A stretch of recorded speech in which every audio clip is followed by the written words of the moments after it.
ಗಣ್ಯರಿಗೆ, ವೇದಿಕೆ ಗಣ್ಯರಿಗೆ, ಕಾಡಿನಲ್ಲಿ ನಾಗಾರ್ಜುನ ಅವರಿಗೆ ಹಾಗೂ ರಘುಪತಿ ರೆಡ್ಡಿ ಅವರಿಗೆ, ಮುರಳಿ ಸರ್, ನಾನು ಅವರ ಹೆಸರು ಕೇಳ್ತಿದ್ದೆ, ಹೆಸರೆಲ್ಲ ಶ್ರೀನಿವಾಸ್ ರೆಡ್ಡಿ ಅಂತ ನಾನು ಮೀಟು ಮಾಡಿದ್ದೆ. ಸೊ ಎಲ್ಲರಿಗೂ ವಂದನೆಗಳು. ಅವರೆಲ್ಲರಿಗಿಂತ ರೈತ ಬಾಂಧವರಿದ್ದಾರೆ. ಸೊ ನಿಮಗೂ ವಂದನೆಗಳು. ಯಾಕಂದರೆ ನಿಮ್ಮೆಲ್ಲರಲ್ಲೂ ನಮ್ಮ ತಂದೆ ನೋಡ್ತೀನಿ. ಬಿಕಾಸ್ ನಮ್ಮ ತಂದೆ ಒಂದು ರೈತ, ನಾನು ಒಂದು ರೈತಾನೆ. ಯಾಕಂದರೆ ಹಸು ಮೇಯಿಸ್ತಿದ್ದೆ ನಾನು. So I am able to relate to you. So ನಾನು ನಿಮ್ಮ ಸ್ಥಾನದಲ್ಲಿ ನನ್ನನ್ನು ನೋಡ್ಕೋತಾ ಇದ್ದೀನಿ. ನಲ್ಗಟ್ಟು ಅಂತ ಇರ್ತಿತ್ತು ವಚನಾಗನಲ್ಲಿ ಅಂತ, ಅಲ್ಲಿವರೆಗೂ ಹಸುನ ಕರ್ಕೊಂಡು ಹೋಗ್ತಿದ್ವಿ ದಿನಾಗಲೂ. ನಾನು 10th ಒಳಗಡೆ ಇರಬೇಕಾದ್ರೆ, 10th ಆದಮೇಲೆ ಹಸು ಮೇಯಿಸಲಿಲ್ಲ ನಾವು.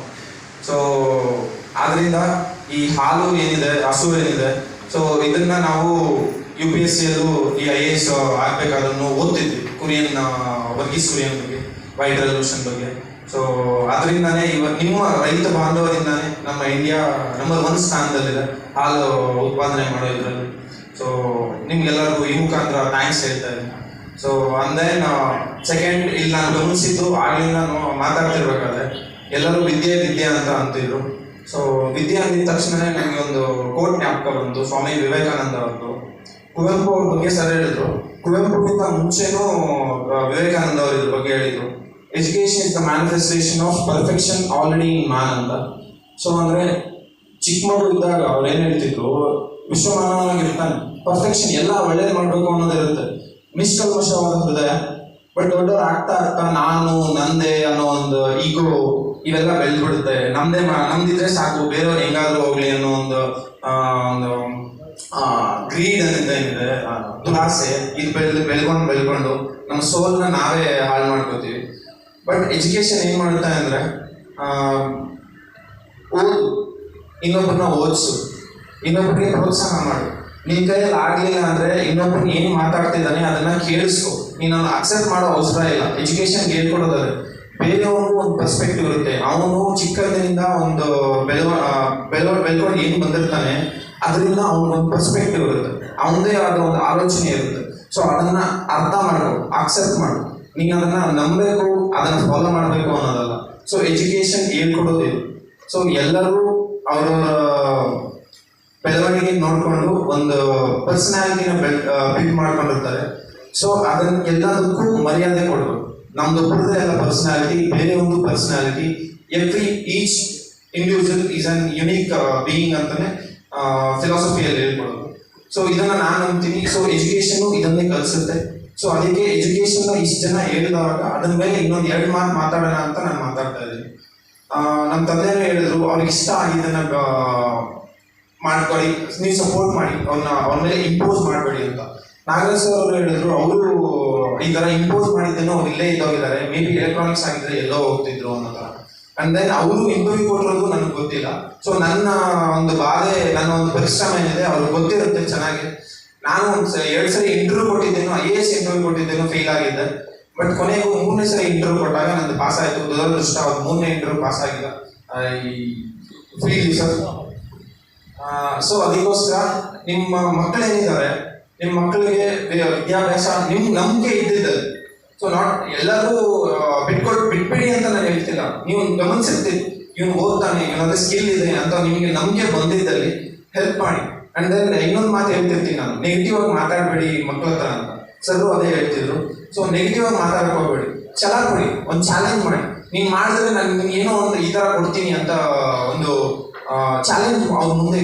May be if all they are talented, ಅವರು ಮಾಡ್ತಾರೆ. ಸೊ ಬದಲಾವಣೆ ಅನ್ನೋದು ಒಂದಿಂದಲೇ ಆಗಲ್ಲ. ಸರ್ದು ಸ್ಟೋರಿ ಹೇಳ್ತಿದ್ರು, 5 ವರ್ಷ ಆಯಿತು ಅವ್ರ ಬದಲಾವಣೆ ಆಗೋದಕ್ಕೆ, ಸುಮಾರು 5 ವರ್ಷ. ಸೊ ಅದೇ ಥರನೇ ನಿಮ್ಮೊಂದು 3-4 ವರ್ಷ ಆಗ್ಬೋದು, ಇಲ್ಲ 6-7 ವರ್ಷ ಆಗ್ಬೋದು, ಬದಲಾವಣೆ ಆಗ್ತಾರೆ. ಬದಲಾವಣೆ ಯಾವತ್ತು ಒಳ್ಳೆಯದಕ್ಕೆ ಆಗುತ್ತೆ ಯೂಶಲಿ. ಸೊ ಇದನ್ನು ನಾನು ನಂಬಿದ್ದೀನಿ. ಅದಕ್ಕೆ ಬದಲಾವಣೆ ಅವ್ರ ಒಳಗಡೆಯಿಂದನೂ ಬರಬೇಕು, ಆಚರಣೆಯಿಂದನೂ ಬರಬೇಕು. ನೀವುಗಳೇನಿದ್ದೀರಿ ಮಾಡು, ನಂಬಿಕೆ ಇದ್ದಲ್ಲಿ, ಅವ್ರ ಟ್ಯಾಲೆಂಟ್ ತೋರಿಸಿದ್ದಲ್ಲಿ ಮಾಡು, ಮಾಡ್ತಾ ಇರು. ಬಾಧೆ ಇದೆ, ಬಾಧೆಗಳ ಬಗ್ಗೆನೂ ಹೇಳಿ, ನಮ್ಗೆ ಈ ಥರ ಬಾಧೆ ಇದೆ, ಆದ್ರೂ ನನಗೆ ಸಪೋರ್ಟ್ ಮಾಡ್ತೀನಿ ಅಂತೇಳಿ. ಅಲ್ಲಿ ಒಂಥರ ಛಲ ಬೆಳೆಯುತ್ತೆ, ಈ ಬಾಧೆ ಇದೆ, ಈ ಬಾಧೆಗಳಿಂದ ನಾವು ಆಚೆ ಬರಬೇಕು ಅಂತ. ಸೊ ಇದರಲ್ಲಿ ನಮ್ಮ ತಂದೆ ಪಾತ್ರ ತುಂಬ ಜಾಸ್ತಿ ಇದೆ. ನಮ್ಮ ತಂದೆನೂ ಈ ಥರ ಸಮಾಜ ಸೇವೆ ಅದು ಇದು ಮಾಡಿಕೊಂಡು ಸ್ವಲ್ಪ ರೆಕಗ್ನಿಷನ್, ಈ ತಾಲೂಕು ಮಟ್ಟದಲ್ಲಿ ರೆಕಗ್ನಿಷನ್ ಎಲ್ಲ ಪಡ್ಕೊಂಡಿದ್ದವರು. ಬಟ್ ಸಡನ್ ಆಗಿ ಅವರು ಫೇಸ್ ಮಾಡಬೇಕಾಯ್ತು ಚಾಲೆಂಜಸ್ನ. ಅವ್ರು ನನಗೆ ಬಾಧೆಗೆ ಹೇಳ್ತಾ ಇದ್ರು, ಆ ಬಾಧೆಗಳಿಂದ ನಾನು ಮೋಟಿವೇಶನ್ ತಗೋತಾ ಇದ್ದೆ. ಈ ತರ ಇಷ್ಟು ಬಾಧೆ ಪಡ್ತಿದಾರಲ್ಲ, ಇಷ್ಟು ಬಾಧೆ ಪಡ್ತಿದ್ರು ನನಗೆ ಸಪೋರ್ಟ್ ಮಾಡ್ತಿದಾರಲ್ಲ, ಇವ್ರಿಗೋಸ್ಕರ ನಾನು ಏನಾದ್ರೂ ಒಂದು ಸಾಧನೆ ಮಾಡಿದ್ದೇನೋ, ಅವ್ರಿಗೊಂದು ರೆಸ್ಪೆಕ್ಟ್ ಕೊಡಿಸ್ಬೇಕಲ್ಲ ಇಂದು ಸೊಸೈಟಿಯಲ್ಲಿ ಅಂತ ನಾನು ಅನ್ಕೋತಾ ಇದ್ದೆ. ಸೊ ಅದಕ್ಕೋಸ್ಕರ UPSC ಚೂಸ್ ಮಾಡಿದ್ದೆ. ಇನ್ಸ್ಪಿರೇಷನ್ ಬೇರೆ ಕಡೆಯಿಂದನೂ ಇತ್ತು. ಮನೋಜ್ ಕುಮಾರ್ ಮೀನಾ ಸರ್ ಅಂತ IAS ಆಗಿದ್ರು ಕೋಲಾರಲ್ಲಿ, ಅವರಿಂದನೂ ಇನ್ಸ್ಪಿರೇಷನ್ ಬಂದಿತ್ತು. DK ರವಿ ಸರ್ ಇಂದನೂ ಆ ಇನ್ಸ್ಪಿರೇಷನ್ ಸ್ವಲ್ಪ ಸ್ಟ್ರೆಂಥನ್ ಆಯಿತು. ಸೊ ಅದಾದ್ಮೇಲೆ 2015 ಅವ್ರು ತೀರ್ಕೋತಾರೆ. 2016 ನಾನು ಡೆಲ್ಲಿಗೆ ಹೋಗಿದ್ದೆ. ಸೊ ಡೆಲ್ಲಿಗೆ ಹೋಗಿದ್ದೇನು ಅಫೋರ್ಡಬಲ್ ಅಷ್ಟಿಲ್ಲ. ಡೆಲ್ಲಿಯಲ್ಲಿ ಒಂದು ತಿಂಗಳಿಗೆ 20 ರಿಂದ 25 ಸಾವಿರ ಖರ್ಚು ಬರುತ್ತೆ. ನಾನು 4 ವರ್ಷ ಇರ್ತೀನಿ. ಸೊ ಅವ್ರಿಗೆ ಒಂದು ದುಡ್ಡಿನ ಒಂದು ವಿಚಾರದಲ್ಲಿ ಎಷ್ಟೇ ಕಷ್ಟ ಇದ್ರು 4 ವರ್ಷ ನನ್ನನ್ನು ಅಲ್ಲಿ ಇಟ್ಟು ನನ್ನನ್ನು ಓದಿಸಿದ್ರು.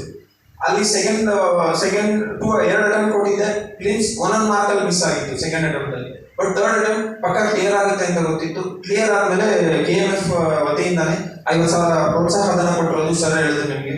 ಸೊ ಈ ತರ ಚಿಕ್ಕ ಒಂದು ಇಂಪ್ರೂವ್ಮೆಂಟ್ಸ್ ಮಾಡ್ತಿದ್ರೆ ನಿಮ್ಮ ಮಕ್ಕಳಿಗೂ ಅಷ್ಟೇ ಯಾರಾದ್ರೂ ಪ್ರೋತ್ಸಾಹ ಮಾಡ್ತಿರ್ತಾರೆ.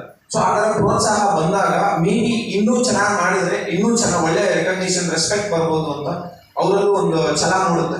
ಸೊ ಅದನ್ನ ನೀವು ಮಾಡ್ತಿರ್ಬೇಕು, ಈ ಸೊಸೈಟಿನೂ ಮಾಡ್ತಾನೆ ಇರುತ್ತೆ ಅವ್ರಿಗೆ, ಅವ್ರ ಟ್ಯಾಲೆಂಟ್ ನ ತೋರಿಸಿದ್ರೆ. ಸೊ ಥರ್ಡ್ ಅಟೆಂಪ್ಟ್ ಅಲ್ಲಿ ಪ್ರಿಲಿಮ್ಸ್ ಕ್ಲಿಯರ್ ಆಯ್ತು, ಮೇನ್ಸ್ ಕ್ಲಿಯರ್ ಆಗಲಿಲ್ಲ. 4th ಅಟೆಂಪ್ಟ್ 5th ಅಟೆಂಪ್ಟ್ ಅಲ್ಲಿ ಇಂಟರ್ವ್ಯೂ 2 ಸರಿ ಕೊಟ್ಟೆ. 4-5 ಮಾರ್ಕ್ ಅಲ್ಲಿ ಫೈನಲ್ ಲಿಸ್ಟ್ ಇಂದ ರ್ಯಾಂಕ್ ಬರಲಿಲ್ಲ. ಸೊ 6th ಅಟೆಂಪ್ಟ್ ಅಲ್ಲಿ ಮತ್ತೆ ಏನಾಯ್ತು ಅಂದ್ರೆ ಪ್ರಿಲಿಮ್ಸ್ ಮತ್ತೆ ಕ್ಲಿಯರ್ ಆಗಲಿಲ್ಲ. 2 ಅಟೆಂಪ್ಟ್ ಇಂಟರ್ವ್ಯೂ ಹೋಗಿದ್ದನು, 6th ಅಟೆಂಪ್ಟ್ ಅಲ್ಲಿ ಮತ್ತೆ ಕ್ಲಿಯರ್ ಆಗಲಿಲ್ಲ ಅಂದಾಗ ಸೊ ಜನ ಯಾವ ತರ ಅನ್ಕೋತಾರೆ ಅಂದ್ರೆ ಮೇ ಬಿ ಆ 2 ಅಟೆಂಪ್ಟ್ ತುಂಬಾ ಲಕ್ಕಲ್ ಆಗಿದೆ, ಸೊ ದೊಡ್ಡ ಟ್ಯಾಲೆಂಟ್ ಏನಲ್ಲ ಅನ್ನೋ ಒಂದು ಮಾತುಗಳು